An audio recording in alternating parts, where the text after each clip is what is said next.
जैसा कि आप सभी को पता है कि हर संडे को मैं टेस्ट लेता हूं। आज आप लोग का टेस्ट है गुणनखंड, गुणज है उनके गुण। ये मैथ का तीसरा चैप्टर है। नवोदय विद्यालय 2027 की तैयारी स्टार्ट हो चुकी है। फॉर्म आप लोग का जुलाई में आ जाएगा, निश्चिंत रहिएगा। जैसे आएगा मैं आपको बता दूंगा। इस वीडियो को मिस करेंगे तो बहुत ज़्यादा पछताएंगे। आप कितना क्वेश्चन सही किए हैं वीडियो के लास्ट में आपको कन्फर्म पता चल जाएगा, तो इस वीडियो को मिस नहीं करना है। चलिए वीडियो को शुरू करते हैं।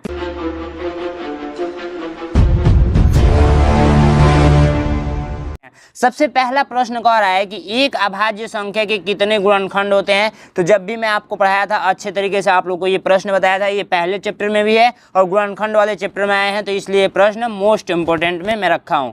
सबसे पहली बात, इस क्वेश्चन को बताने से पहले क्वेश्चन नंबर 1, क्वेश्चन नंबर 2 ऐसे करके अपना नाम भी लिख देंगे और साथ में वीडियो को क्या करेंगे, रोक कर और क्या करेंगे, इसका आंसर मुझे कमेंट बॉक्स में बताएंगे। ठीक है, कमेंट बॉक्स में बताएंगे। और लास्ट में देखिए 8 प्रश्न मैं लिया हूँ तो नीचे 8 रहता है और जितना नंबर पाए रहते हैं वो ऊपर रहता है, तो ऐसे करके कमेंट बॉक्स में जरूर बताएंगे। ठीक है, आइए अब स्टार्ट करते हैं। सबसे पहली बात हम लोग समझेंगे कि अभाज्य संख्या किसको बोलते हैं। ठीक है, अभाज्य संख्या किसको बोलते हैं।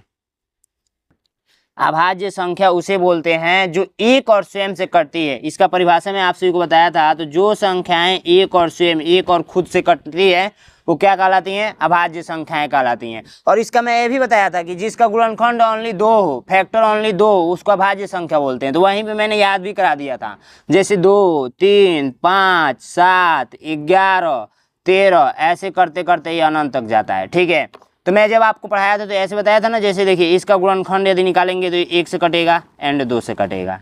ठीक है, गुणनखंड कल मैंने क्या बताया था, 6 का यदि गुणनखंड निकालेंगे तो जिस जिस संख्या से इसमें भाग लग जाएगा वही सारे इसके क्या होंगे, गुणनखंड होंगे। जैसे 6 का गुणनखंड ये सारे होंगे। ठीक है, वैसे ही प्रत्येक अभाज्य संख्या का यदि गुणनखंड निकालने का प्रयास करेंगे, जैसे 13 है तो 1 से कटेगा, 13 से कटेगा। यानी कुल मिला जुला कर हर एक अभाज्य संख्या का ओनली 2 गुणनखंड मिल रहा है। तो 2 गुणनखंड, राइट आंसर क्या हो जाएगा, बी नंबर। ठीक है, यही क्वेश्चन पूछा गया था। नेक्स्ट प्रश्न देखिए, 18 और 24 के उभयनिष्ठ गुणनखंडों की संख्या बताना है। तो जैसे देखिए 18 यहाँ पर लिख देंगे, 24 यहाँ पर लिख देंगे और यहाँ पर लिखते जाएंगे ये किस किस संख्या से कट रहा है। यानी कि देखिए 1 से कटेगा, 2 से कटेगा, 8 1 9 होता है, 3 का विभाज्यता का भी नियम फॉलो कर रहा है, 4 से नहीं कटेगा, 5 से नहीं कटेगा, 6 3 18 होता है और उसके बाद 7 से नहीं कटेगा, 8 से नहीं कटेगा, 9 दूना 18 होता है और 18 एक नम 18 होता है। ये 1 से कटेगा, 2 से कटेगा, 4 2 6, 3 का विभाज्यता का नियम फॉलो कर रहा है, 3 से भी कटेगा, 4 से भी कटेगा, 4 5 20 होता है, 4 6 24 होता है, 5 से नहीं कटेगा, 6 4 24 होता है और ये 7 से नहीं कटेगा, 8 3 का 24 होता है। फिर ये आपका 9 से नहीं कटेगा, 10 से नहीं कटेगा, 11 से नहीं कटेगा, 12 से डायरेक्ट कटेगा और उसके बाद से ये 24 से कटेगा। अब उभयनिष्ठ का मतलब होता है ना कॉमन। जैसे मान के चलिए कि आप भी 10 रुपये का नोट लिए हैं, मैं भी 10 रुपये का नोट लिया हूँ, और मैं 5 रुपये का सिक्का लिया हूँ और आप क्या लिए हैं, आप 4 रुपया खुल्ला लिए हैं। ठीक है, तो दोनों में कॉमन क्या है, यही ओनली कॉमन हो रहा है। यानी कि 10 रुपये का नोट आपके पास भी है और 10 रुपये का नोट मेरे पास भी है, यही बताना है। तो यहाँ पर देखिए जैसे एक कॉमन हो गया। ठीक है, उभयनिष्ठ, कॉमन इंग्लिश में बोल रहा हूँ, हिंदी में उभयनिष्ठ बोलते हैं, जो कि यहाँ पे लिखा गया है। और उभयनिष्ठ एक ये हो गया, एक ये उभयनिष्ठ हो गया, फिर 4 नहीं होगा, 6 एक उभयनिष्ठ हो गया, फिर 9 इसमें है नहीं, 9 का 9 18 29 27 हो जाएगा और उसके बाद 18 इसमें है नहीं। ठीक है, तो टोटल कौ उभयनिष्ठ है, तो 1 गो, 2 गो, 3 गो एंड 4 गो, 4 गो उभयनिष्ठ है। तो ऑप्शन नंबर यदि हम लोग डी देखें, डी, तो आप लोग का राइट आंसर हो जाएगा। हो जाएगा ना, बिल्कुल आसान है, बिल्कुल इजी है, समझ में बिल्कुल आया होगा। देखिए ये चीज़ें मैं बताया नहीं हूँ, लेकिन टेस्ट इसलिए लिया हूँ, देखता हूँ आपका माइंड कितना तेज है। अभी चीज़ें आगे धीरे धीरे सब कुछ पढ़ेंगे हम लोग। जबकि ईजी है तो है, ईजी तो है, थोड़ा सा दिमाग लगाने की जरूरत है। 14 और 77 के बीच 7 के गुणजों की संख्या, देखिए 14 यहाँ पर लिख दीजिए, 77 यहाँ पर लिख दीजिए और दोनों को कट-पट कर दीजिए। क्यों? क्योंकि इसके बीच वाले संख्या का हमको बताना है, बीच वाले संख्या। तो यहाँ पर 7 लिख दीजिए, 7 का 7 सन 14, 7 3 का 21, 7 चौको 28, 7 5 35, 7 6 42, 7 7 49, 7 8 7 8 56, 7 9 63, 7 9 पे 70। 70 7 के 11 से पढ़ा पढ़ेंगे तो 77 हो जाएगा। तो इसको तो हमको लेना नहीं है, तो हम लोग किसको, इसको भी नहीं लेना है, इधर का नहीं लेना है, इसके बीच वाला लेना है। तो 1 गो 2 गो 3 गो 4 गो 5 गो 6 गो 7 गो 1 8 गो, यही बस काउंट करके बताना था। C number right answer. कितना इजी है। देखिए वीडियो को क्या करेंगे ना, रोक देंगे, मुझे आंसर बताने से पहले रोक देंगे, खुद सॉल्व करेंगे, उसके बाद से आंसर मुझे कमेंट बॉक्स में बताएंगे, ठीक है। अब मैं डायरेक्ट बताता चल रहा हूँ क्योंकि मैं टाइम नहीं दूंगा, ऐसे नहीं करूँगा कि टाइमर लगा दिए। मैं यहाँ पे टाइमर चल रहा है आपका 5 second 4 second 3 second 2 second 1 second, ऐसे टाइमर लगाकर आपका भी टाइम बर्बाद होगा, मेरा भी टाइम बर्बाद होगा। उससे अच्छा ये है कि मैं डायरेक्ट क्वेश्चन को बताते जा रहा हूँ, आप लोग वीडियो को रोक कर आंसर दे दीजिएगा, कोई दिक्कत नहीं है। 1 मिनट का टाइम लीजिए, 2 मिनट का। 20 के गुणनखंड है तो 20 का गुणनखंड यहाँ पर क्या मैंने बताया था, 20 किस संख्या से कट रहा है वही इसका गुणनखंड कहलाएगा। जैसे 1 से भाग लगाएंगे 20 में तो लग जाएगा 20 बार में, 2 से भी भाग लगाएंगे तो लग जाएगा, 3 से लगाएंगे तो नहीं लगेगा, 4 5 20 होता है, 5 से लगाएंगे तो 5 को 20 होता है। उसके बाद से डायरेक्ट लगाइए किससे, 10 से लगाइए, क्योंकि 6 7 8 से नहीं कटने वाला है। उसके बाद से 20 से लगाइए। तो देखिए ये जिस ऑप्शन में मैच कर डालेगा वही तो आंसर होगा ना, बस यही मैच कराना था। तो इतना सिंपल में पढ़ाया था और बहुत सारे बच्चे ये प्रश्न गलत किए हुए हैं।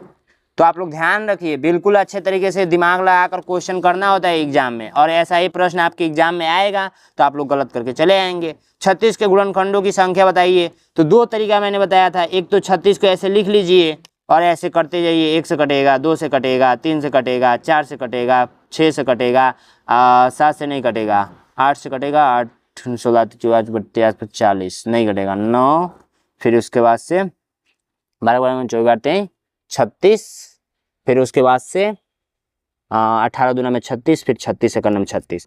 अब मुझे नहीं पता कि ये सही है कि गलत, लेकिन इसका जांच करने का भी मैंने ट्रिक बताया था। 1 गो 2 गो 3 गो 4 गो 5 गो 6 गो 7 गो 8 गो 9 गो आया है। अब मुझे नहीं पता कि ये सही है या गलत, लेकिन इसका ट्रिक मैंने ये बताया था कि अभाज्य गुणनखंड जैसे निकालते हैं वैसे लिख लेंगे, ठीक है।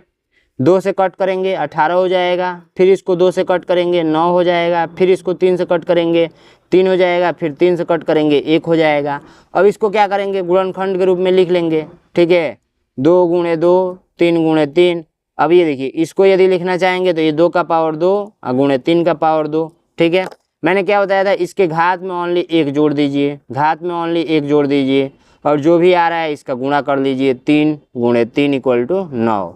यानी इसका मतलब ये है कि हम लोग जो भी निकाले हैं वो सही निकाले हैं, कोई भी अंक हम लोग का छूटा नहीं है। तो राइट आंसर कौन सा हो जाएगा, डी नंबर राइट आंसर हो जाएगा। तो ट्रिक भी मैंने आपको सिखाया था, अब ये नोट कर लीजिएगा और याद कर लीजिएगा, हर जगह ये ट्रिक काम आएगा। गुणनखंडों की संख्या पूछेगा तो डायरेक्ट ट्रिक के माध्यम से निकाल लेंगे। 25 से छोटे 3 के गुणजों की संख्या। अब गुणज का मतलब देखिए, गुणज का मतलब मैंने आपको बताया था कि पहाड़ा टेबल याद कर लेंगे तो उसी को गुणज बोलते हैं। गुणज मतलब मल्टीप्लाई करते जाइए, गुणा करते जाइए।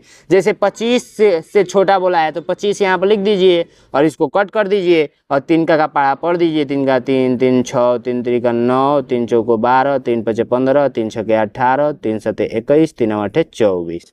अब इसको काउंट कर लीजिए, 1 गो 2 गो 3 गो 4 गो 5 गो 6 गो 7 गो 8 गो। राइट आंसर जिस ऑप्शन में 8 होगा वो राइट आंसर हो जाएगा। मजा आ रहा है ना पढ़ने में, बहुत अच्छा भी लग रहा होगा क्योंकि सारे प्रश्न मैं आपको पढ़ाया हूँ, बस आप थोड़ा सा दिमाग यूज नहीं कर रहे हैं, नहीं तो सारे प्रश्न एकदम इजी तरीके से कर लेंगे। प्रत्येक विषम संख्या का गुणनखंड बता दीजिए। तो मैंने आपको पढ़ाया था सम संख्या। सम संख्या को इंग्लिश में इवन नंबर बोलते हैं। जैसे कुछ बच्चे ऐसे होते हैं जिनको इंग्लिश समझ में आता है, बोलते हैं भैया हमको हिंदी समझ में नहीं आता है, तो इसको इवन नंबर बोलते हैं। तो सम संख्या यदि आप समझ रहे हैं तो विषम संख्या भी समझ जाएंगे। सम संख्या कहता है कि वे सारी संख्याएं जिसमें 2 से पूरा भाग लग जा रहा है तो आप लोग क्या कहलाएगा, सम संख्या। जैसे 2 हो जाएगा, 4 हो जाएगा, 6 हो जाएगा, 8 हो जाएगा, 10 हो जाएगा, ऐसे करते करते अनंत तक जाएगा। और ठीक इसी प्रकार विषम संख्या का भी परिभाषा कहता है, विषम संख्या का परिभाषा कहता है कि मैं इसके उल्टा हूँ, ठीक इसके विपरीत हूँ। विपरीत मतलब जिसमें 2 से पूरा भाग नहीं लगेगा वो विषम संख्या में आ जाएगा। जैसे 1 हो जाएगा, 3 हो जाएगा, 5 हो जाएगा, 7 हो जाएगा, 9 हो जाएगा, 11 हो जाएगा, ऐसे 2 जोड़ते जाइए, 13 हो जाएगा, अनंत तक जाएगा। अब पूछा जा रहा है कि प्रत्येक विषम संख्या, जैसे विषम है तो इसको लेंगे तो 1 से कटेगा एंड स्वयं से कटेगा, यानी कि 1 और 1, ठीक है। और ये आप लोगों का 1 से कटेगा एंड 5 से कटेगा। ये 9 है तो ये 1 से कटेगा एंड 3 से कटेगा एंड 5 से कटेगा। तो प्रत्येक विषम संख्या का गुणनखंड है। अच्छा। क्वेश्चन ये पूछा जा रहा है ना, प्रत्येक, जैसे देखिए मान के चलिए 1 विषम संख्या है, 3 विषम संख्या है, 5 विषम संख्या है, 7 विषम संख्या है, तो प्रत्येक विषम संख्या का गुणनखंड कौन ऐसा संख्या है जो हो सकता है। तो देखिए 1 से कट रहा है, ये एक स्वयं से, 1 से कट रहा है स्वयं से, 1 से कट रहा है एंड 5 से, 1 से कट रहा है एंड स्वयं से, एक 9 ले रहे हैं तो 1 से कट रहा है, 3 से कट रहा है एंड आप लोग का 9 से कट रहा है।